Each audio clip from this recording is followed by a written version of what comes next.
এবার ঢাকার হয়ে বিপিএল মাতাবেন মুস্তাফিজুর রহমান। বাংলাদেশের প্রিমিয়ার লিগ বিপিএল এবার ঢাকা ক্যাপিটালসের হয়ে খেলবেন মুস্তাফিজুর রহমান।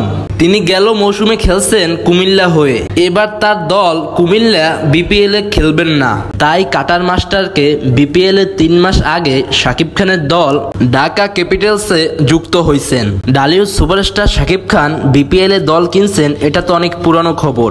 নতুন করে আবার চমক দিল এই সুপারস্টার। আইপিএল এর সমান 2 কোটি টাকা দিয়ে এই কাটার মাস্টারকে দলে নিয়েছেন। সবকিছু ঠিক থাকলে বিপিএল এর আগামী মৌসুমে ঢাকা ক্যাপিটালস হয়ে মাঠে নামবেন কাটার মাস্টার। আপনারা অনেকেই জানেন এবার ঢাকার মালিকানা কিনছে ঢালিউড তারকা শাকিব খানের ব্যবসায়িক প্রতিষ্ঠান রিমার্ক হাল্লান। মুস্তাফিজুর রহমান বাদে আরো বড় বড় চমক থাকবে ঢাকা ক্যাপিটালসে।